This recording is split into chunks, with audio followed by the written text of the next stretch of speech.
Good afternoon and welcome to Lunchtime Business, happening every Friday with myself and Pieter Gruenbaum. He's an actions coach, an award-winning action coach, I must add. Pieter, in the last couple of weeks, we've been chatting about some fantastic strategies. You were walking us through the 6 action steps to massive growth. Don't you want to just recap quickly on that and with our audience, and then we'll carry on? Yeah, thank you for the opportunity once again, and good afternoon, everybody. It's great to be able to talk to you and hopefully share some real great information with you that you can actually implement in your businesses right straight away.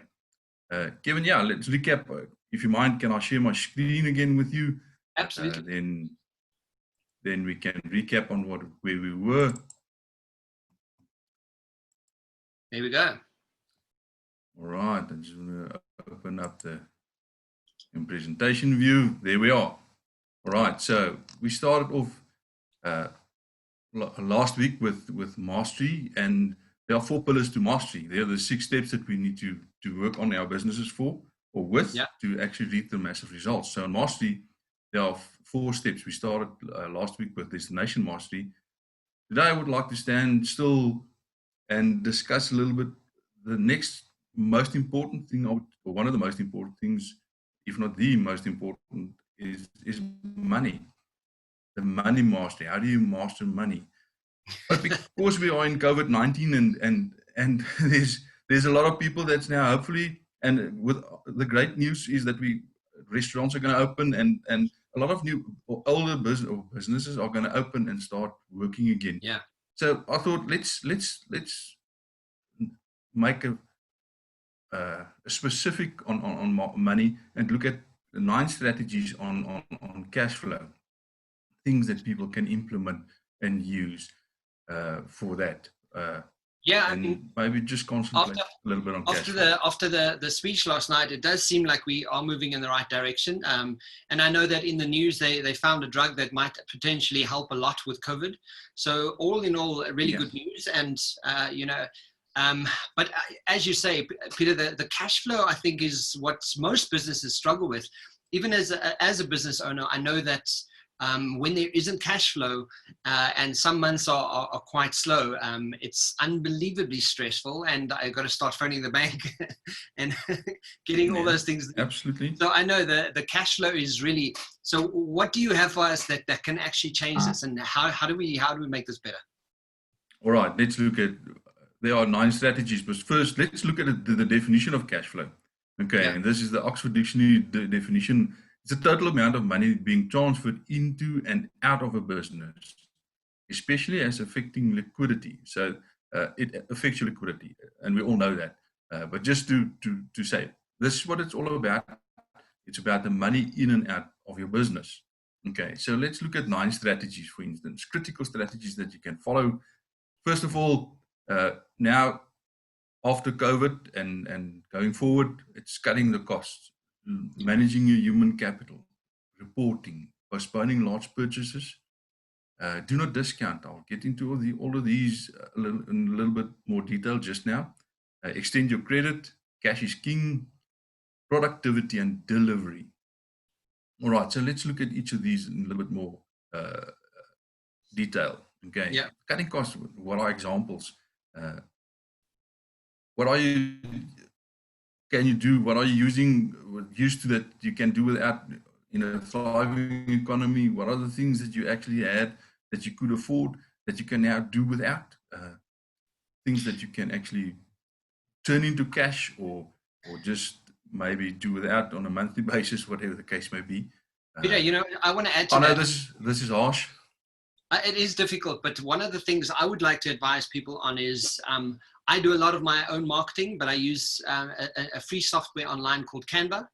So a lot of what, it may not be the most spectacular marketing, but it really does give you a bit of a professional feel. And, in terms of marketing, if you have to cut down on marketing costs and, or, maybe use the designer less or whatever you need to sort of do for your business, Canva is a really, really great option for that because it helps with, and that's a quick, simple, effective way to cut costs like today. Okay. You see, these are the sort of things that that we use, and we don't always talk about it in our coaching sessions that comes through, but we don't always talk about it into the broader public or to the broader business community out there. The small things, if they add up quite substantially. If you added them up over a month or 2 months or a 3-month period. Yeah. And I agree. These are the sort of things that we need to look at. Utility bills, switching off the lights and not leaving them on at night. Just small things. We think that this is a lot of people knows it, but we don't always adhere to these sort of things. That's why I'd like to just open it up again and put it there in one's face and say, listen, look at these things. It's true. I must, even with utility bills at the moment, I mean, it's cold enough for us to know that, okay, well, we're probably going to want to put a heater on, but how I do everything is by 6 o'clock, Eugene and I are already in the bedroom. We have the heater on, and we're in the room for the rest of the day. We don't do anything out like in the lounge, and purely based on the fact that we also want to, be able to save a bit of money, and we're just consciously aware of it. We just make it a new kind of habit that, okay, cool, I don't need the entire house open and the entire house warm. If I can be in a room or maybe 2 rooms, it makes more sense to just think about micro habits that could actually change and make an impact. Absolutely. All right, then look at transport. If a company that has a large diesel or a petrol bill and stuff like that, unnecessary transport, unnecessary going somewhere from here to there, we need to combine things a little bit better now that we will be able to move out and start doing repping and start doing visits to our customers, or actually doing visits to our customers. We need to look at these sort of things as well. But also, the fact that we can do it online, just phone your customers and say, hey guys, you know what, we're in a bit of a pinch, and I know that usually I come past and I do, but maybe set up intro calls as a sort of discovery chat and see how, catch up with your clients before randomly driving out and just unnecessarily driving. I mean, it's just a small tweak you can make, but it will definitely save the petrol price. Absolutely. The thing is also, we are now gotten used to doing what you and I are now doing. Although it's not personal, but not all clients and customers need to be seen personally. So set up a meeting like this. It's brilliant. It takes you, the drive time is gone. You are more productive because you're sitting in front of your desk with your laptop or your computer, and you can actually chat to one another immediately. It's also, as I've found, and I know about you, coaching online has actually, instead of coaching an hour, we've actually now brought it down to 45 minutes or even 40 minutes. Yeah. I don't know, it just goes quicker. So these are the sort of things that we are talking about. Absolutely. In terms of... Right, the next... Sorry, I just want to add to what you're saying. And in terms of doing a discovery chat, is what's nice about it is the whole point about, especially when you think of how do I make my time more effective? How can I have more impact immediately? So when I engage with anyone online, or when I sort of connect with anyone online, I do not send them emails. So if someone connects with me and says, oh, please send me an email, then I simply say to them, thank you. But as we know, we're living in a world where we are constantly spammed with information. So I'd rather make a connection with you on Zoom. If you are keen to chat with me on Zoom, let's go ahead. Until you are, I'll check in with you maybe at the end of the month. Purely based on the fact that, it's wasting my time, it's wasting their time. They're probably not going to look at their email because people are busy.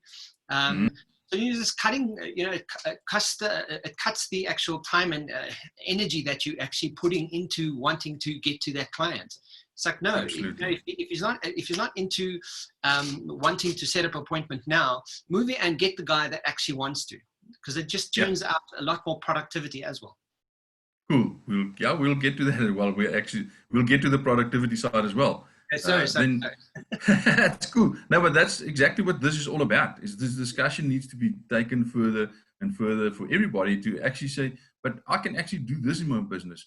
Well, I used to do this, just pivot a little bit left or a little bit right, and see, okay, but I can actually do it more cost effective doing it that way, and so on. That's the reason for these discussions and coaching sessions. Okay, so the next thing is things like critical non-essentials, essentials. Sorry, that's the stuff that you give away, and I think that one can actually save a lot of money at this stage of the game. Everybody knows that they're not going to get a pen, or they're not going to get a tie, or they're not going to get this. Although some places are not allowed to receive things like that, we do spend money on it.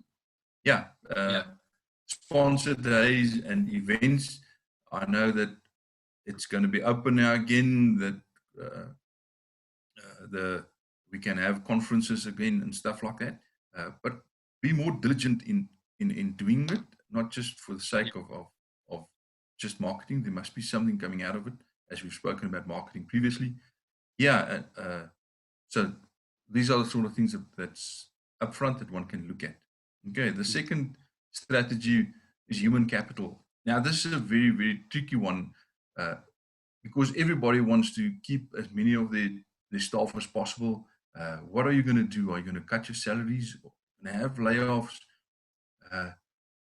Wow, this is very, very important. And we all don't want to go the SAA way of, you see, Edcon retrenching 22,000 people. We don't want to lose jobs, but sometimes in the industry that you are in, it has to happen. So when you do it, you need to look at what you're going to do, cut the salaries, short time, whatever the case may be, but be diligent in it and be precise and be direct. Because people don't want to work under fear of losing their jobs. They will rather work and carry on if they know that this is what they're going to happen to them than not knowing. Okay. And the UIF Relief Fund, if you haven't applied, TERS or whatever the case may be, you have to apply for that as well to help you with this. Then maybe if there are people near retirement that can go on earlier retirement, look at that. Voluntary retrenchments, people that really want to maybe go into their own business and would like a package, and these are the sort of things that one can actually look at in achieving a better cash flow for that. All right, the next strategy, I don't know whether you want to add something to human capital. This is very tricky. It's a very tricky situation, and I think one of the strategies I recently heard from an employer is just having engaging conversations with your staff, and really getting insight and saying, guys, this is where we're at, and let's be transparent and open and show a little bit of vulnerability. And because as a business owner, as much fear you have as a business owner, your staff have exactly the same fear. But if you can relate to them on a bit of a vulnerable space in conversation, and really just give them some honesty and just lay it out on the table and say, guys, this is where we're at. If any of you have suggestions on how we could move forward from this, please shoot. And it's a very, very tricky situation and not fun at all. But yeah, consider what is possible, and try and come up with as many options as possible, because there's many ways to skin a cat. And if you one of the lunchtime coaches, she does critical thinking workshops, where she really gets people to think critically and think out of the box, and she runs that so that corporates get to a point where they're thinking of more and how to do more and do better than they've currently done. And fun series exercises you can go and do. So there are answers to this. It's just a tricky one. Absolutely. Compassionate communication, I think that's key. You need to be communicating and really be the leader. If you don't communicate properly, and about this more than I do perhaps, is communication in a leadership role for this day and age is more prevalent than ever before. Yeah, as a strategy, I must just add to this quickly, Pieter. As a strategy, one of my clients came to me and said, "Okay, this is my situation.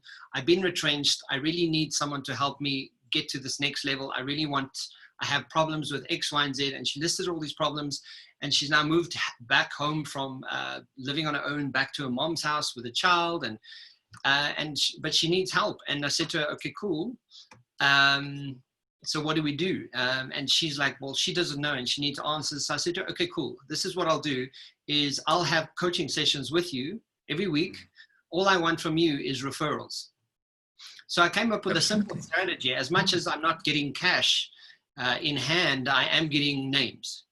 And I think, just to help people, but also to come up with a different strategy on how I can still do this and still do what I love doing, and maybe use a different strategy to get into their hands or the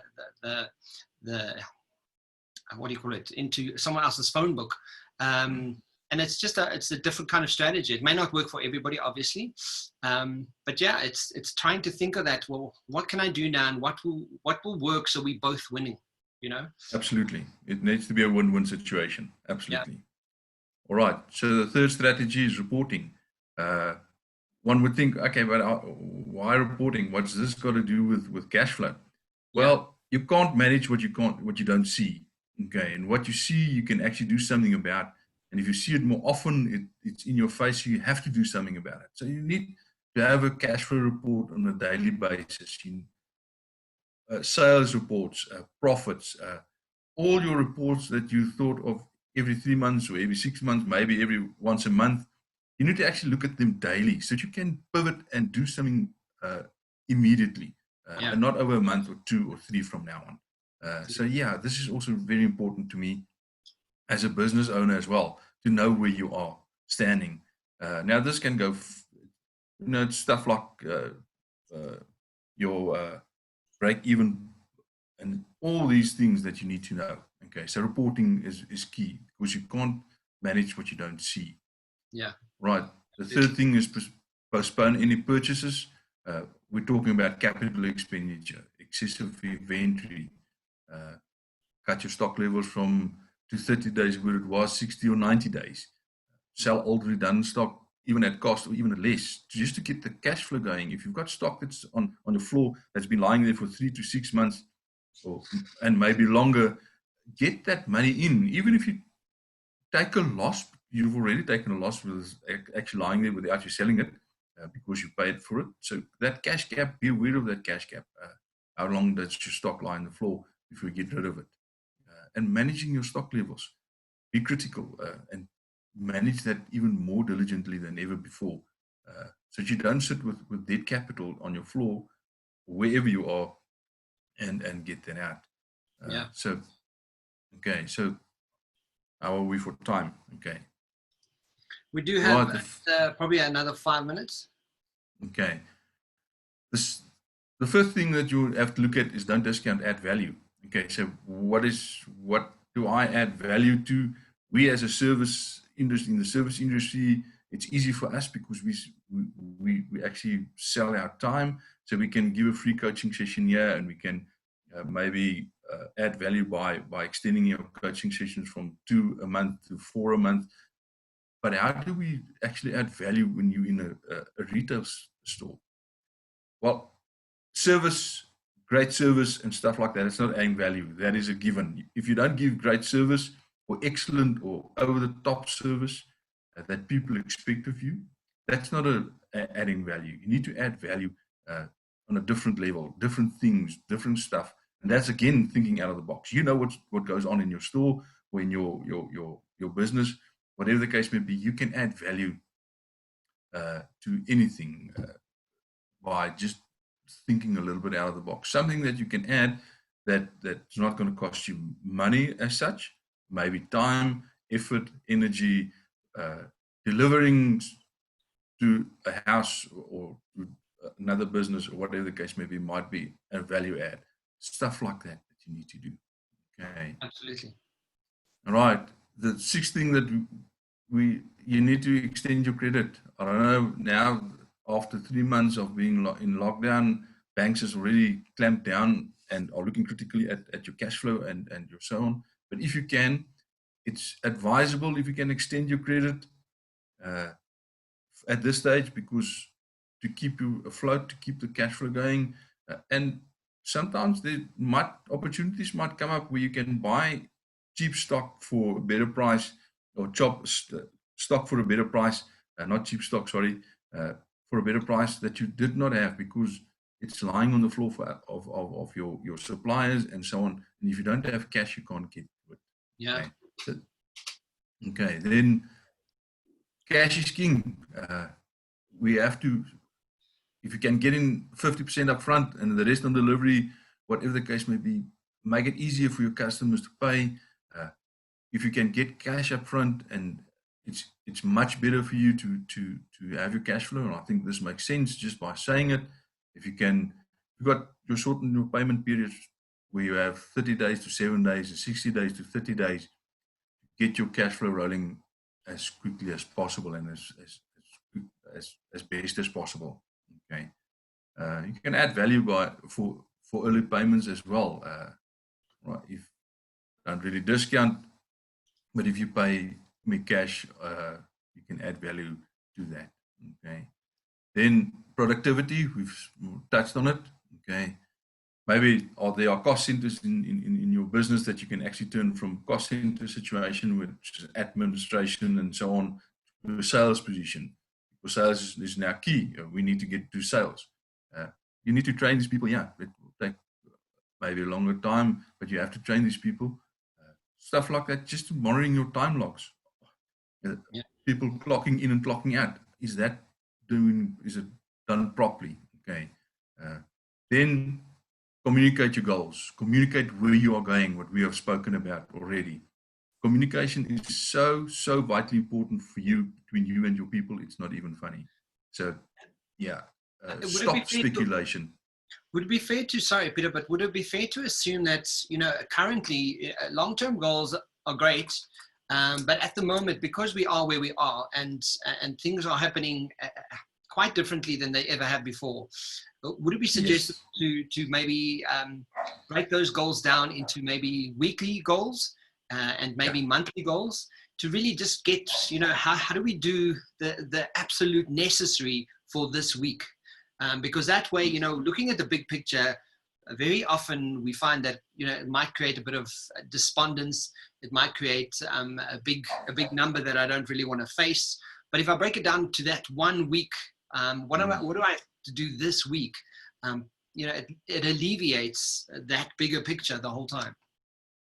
I am absolutely with you. And the longest period of planning and goals that you need to set at this stage of the game, as an action coach that's been doing this through this whole COVID-19 and experience from all over the world, is 90 days.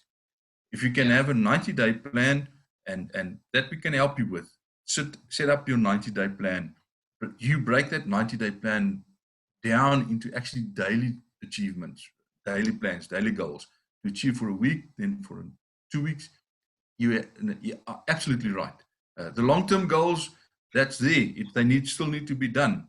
Okay, but if you don't look at your critical steps now, it's going to you will not achieve your main goal or goals or vision, whatever the case may be. Absolutely right. Okay, so give your people the reason to believe in your company again. Absolutely. Okay, so are we almost done? How many slides do we have left? Just one. Just one more slide. Okay, cool. I'll quickly run through this. Yeah. Say again. Carry on from there. Okay, delivery and service of your product, it's vitally important, and this can be a value add that maybe you haven't had in your business, but delivery is important because you want your clients, as we've spoken, customers to come back to you once again and again and again. So be consistent. Rather under promise and over deliver for those guys that's in engineering and so on, that you need to manufacturing, that need to manufacture. If you've got a 10-day lead time, rather promise a 14-day lead time and deliver on 10 days. Then you impress yourself and your client, and everybody is happy. So rather under promise than over deliver. Yeah. Okay, that's it for me.